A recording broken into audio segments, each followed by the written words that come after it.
नमस्कार दोस्तों, एक बार फिर से आपका हमारे ऑनलाइन लेक्चर सीरीज में बहुत बहुत स्वागत है। डेटा स्ट्रक्चर के लेक्चर सीरीज में आज हम बात करेंगे जनरलाइज्ड लिंक लिस्ट की। इसके प्रीवियस लेक्चर में हमने polynomial representation using link list देखा था, जहाँ पे सिंगली लिंक लिस्ट की बात थी। यहाँ पे हम जनरलाइज्ड लिंक लिस्ट में जनरली क्या करते हैं, अगर आपको कोई पॉलिनोमियल दिया है जहाँ पे मल्टी वेरिएबल है, जैसे अगर आप प्रीवियस लेक्चर हमारे देखे होंगे तो वहाँ पे पॉलिनोमियल कुछ इस तरह से था। सपोज करो 5x² + 4x + 7 इस तरह से था, जहाँ पे वेरिएबल कितने थे, केवल सिंगल वेरिएबल थे। अगर कहीं कंसेप्ट आपका मल्टी वेरिएबल का आ जाए, जैसे यहाँ पे इस एक्सप्रेशन में देखिए, यहाँ पे x वेरिएबल है, यहाँ पे x y दो वेरिएबल आ गए, यहाँ पे x और z एक नया वेरिएबल फिर से आ गया। अगर इस तरह से मल्टी वेरिएबल है तो हम कैसे इसको रिप्रेजेंट करेंगे। ध्यान से सिंगली लिंक लिस्ट जैसा हमने प्रीवियस में दिखा था, वहाँ पे रिप्रेजेंटेशन इसका पॉसिबल नहीं है। हम इसके लिए क्या यूज़ करते हैं, generalised link list. Generalised link list का टोटल ओवरव्यू और क्या होता है इसको डिटेल में हमने प्रीवियस लेक्चर में कवर किया था। जो हमारे आई बटन में जाएंगे तो वहाँ से आपको लिंक मिल जाएगा उसको। आज हम रिप्रेजेंट करते हैं पॉलिनोमियल को, जो कि जिसमें मल्टी वेरिएबल है, और देखते हैं कैसे वो जनरलाइज्ड लिंक लिस्ट के थ्रू रिप्रेजेंट होगा। ठीक है, तो सपोज कीजिए कि आपका जैसे कोई पॉलिनोमियल दिया हुआ है यहाँ मल्टी वेरिएबल टाइप का, तो इस तरह को अगर रिप्रेजेंट करना है आपको लिंक लिस्ट में, तो जितने भी नोड होंगे हर नोड के 4 पार्ट होंगे यहाँ पे। ठीक है, तो पहला जो होगा पार्ट फ्लैग यहाँ पे कुछ शो करेगा 0 1 2 में, अभी हम बताएंगे इसको।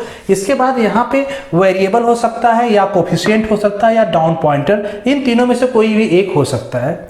इसके बाद एक्सपोनेंट पार्ट मतलब जो पावर में यहाँ पार्ट गया है, और नेक्स्ट पॉइंटर, इसके बाद नेक्स्ट पॉइंटर होगा। नेक्स्ट पॉइंटर मतलब कि जो भी नेक्स्ट नोड होगा उसका एड्रेस कंटेन करेगा। ऐसे जो डाउन पॉइंटर है, जो इसके डाउन में नोड होगा उसका एड्रेस कंटेन करेगा।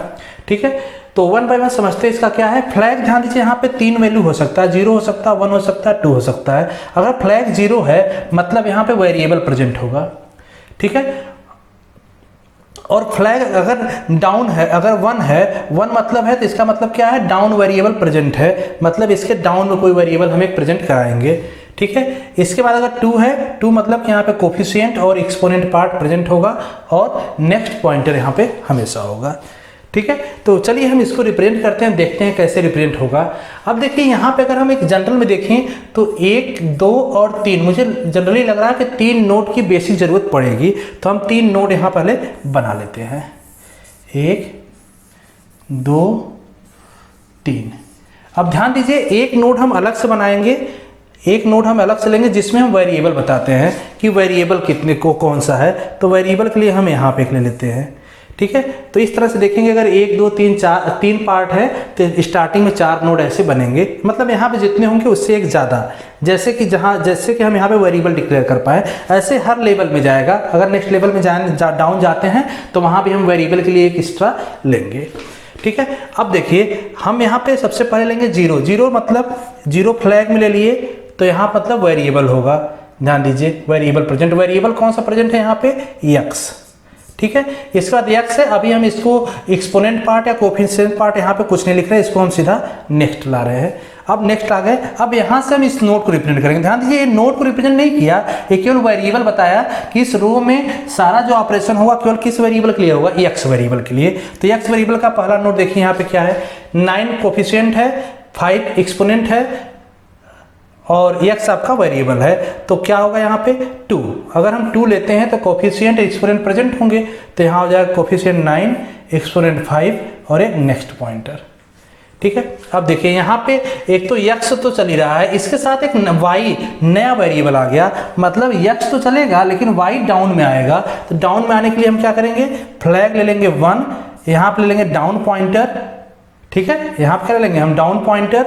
यहाँ पे एक्सपोनेंट x का एक्सपोनेंट कितना है, x का एक्सपोनेंट है 4, तो यहाँ पे x का एक्सपोनेंट लेंगे। ध्यान दीजिए कि इस रो में हम x का ही एक्सपोनेंट रखेंगे, और ये आपका नेक्स्ट होगा इसके लिए। डाउन पॉइंटर में आइए, y वेरिएबल नया आपका क्या बना, y वेरिएबल के लिए हम क्या लेंगे, यहाँ फ्लैग में 0, वेरिएबल का नेम y और नेक्स्ट पॉइंटर। अब y वेरिएबल के साथ देखिए यहाँ पे एक्सपोनेंट और क्या नाम है, और एक्सपोनेंट और कोफिशिएंट क्या है हम देखें यहाँ पे, तो लेंगे 2 मतलब यहाँ पे हम सॉल्व कर रहे हैं इसको, जिसमें कोफिशिएंट एक्सपोनेंट देंगे। कोफिशिएंट कितना है 7, एक्सपोनेंट y का कितना है 1, और नेक्स्ट पॉइंटर में नल, मतलब इसके बाद अब यहाँ पे कोई और वेरिएबल या कोई वैल्यू नहीं है तो यहाँ हम लेंगे नल।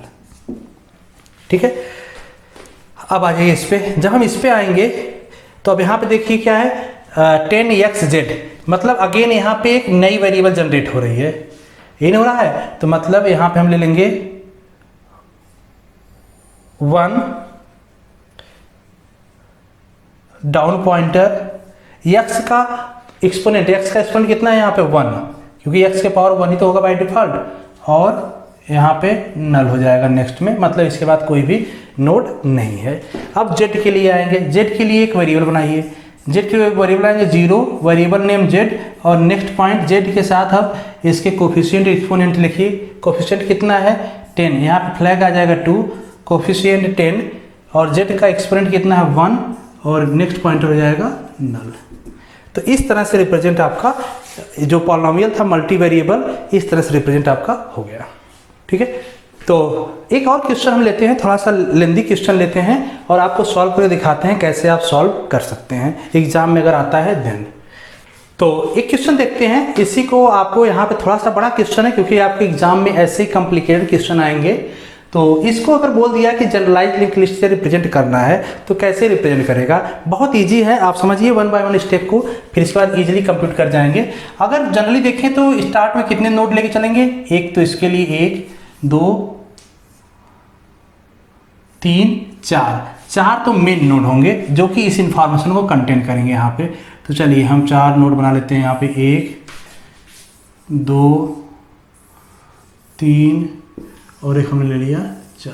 ठीक है, एक हम बताए थे एडिशनल लेंगे वेरिएबल स्टोर करने के लिए, तो हमने एक वेरिएबल स्टोर करने के लिए लिए। सबसे पहले हम चल रहे हैं वेरिएबल x के लिए, तो वेरिएबल x के लिए हम यहाँ फ्लैग कितना लेंगे 0, और वेरिएबल x हो जाएगा, ये पॉइंट करेगा इसको, अब इसकी वैल्यू कंटेन करेंगे यहाँ पे। ध्यान दीजिए अब x तो हम चल रहे हैं लेकिन x के साथ 2 और वेरिएबल हैं, y और z भी हैं, तो हम यहाँ पे क्या लेंगे डाउन चलेंगे। डाउन चलेंगे तो यहाँ पे आ जाएगा क्या 1, डाउन के लिए क्या आ जाएगा फ्लैग की वैल्यू, फ्लैग की वैल्यू आप यहाँ देखिए डाउन के लिए 1, तो 1 चलेंगे यहाँ पे डाउन। अब यहाँ पे x का एक्सपोनेंट कितना है 4।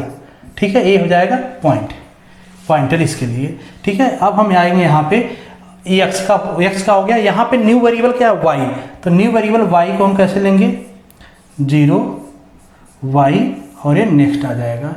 y के साथ क्या है, और y का कितना, y के पास एक्सपोनेंट कितना है, लेकिन देखिए y के साथ z भी एक नया फिर से आ गया है, तो यहाँ पे हम फिर से क्या लेंगे, फिर से एक डाउन चलेंगे इसके 0, यहाँ पे डाउन के लिए आ जाएगा। y का एक्सपोनेंट कितना है 2, y का एक्सपोनेंट हमने 2 ले लिया, और इसका नेक्स्ट क्योंकि y के अब इसके बाद नेक्स्ट हम नहीं जाएंगे, नेक्स्ट कुछ भी नहीं है, तो यहाँ पर हो जाएगा नल।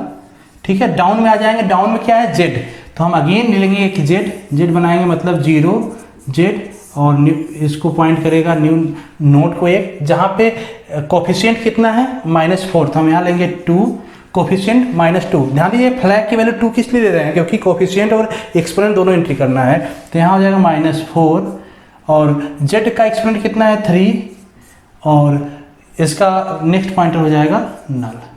ठीक है, तो ये वाला नोड इस तरह से रिप्रेजेंट हो गया। ठीक है, अब इसके बाद यहाँ पे आते हैं। अब देखिए यहाँ पे फिर से क्या है x y z, again 3 variable हैं, तो फिर से आप चलेंगे क्या आएंगे, x तो हम इसी में चल रहे हैं, तो हम यहाँ पे 1 ले लेंगे, डाउन चलना है मुझे क्योंकि यहाँ पे कई वेरिएबल हैं, तो 1 डाउन के लिए हो जाएगा, यहाँ पे डाउन पॉइंटर आ जाएगा। ठीक है, इसके बाद x के पावर कितना है, x का एक्सपोनेंट कितना है 2, और ये नेक्स्ट हो जाएगा। इसके बाद y के लिए आएंगे, y एक नया वेरिएबल बनाएंगे 0 y, और ये पॉइंटर y। अब y पे आइए, y के एक्सपोनेंट कितना है 1, और z इसके बाद एक और वेरिएबल है, तो अभी हम इसको यहाँ पे अगेन डाउन चलेंगे, डाउन के लिए 1 चलेंगे, ये डाउन पॉइंटर, y का एक्सपोनेंट 1, और नेक्स्ट पॉइंटर नल। अब यहाँ पे आ जाएंगे z, फिर से z है, तो z के लिए हम फिर से नया वेरिएबल यहाँ लेंगे, मतलब 0 z।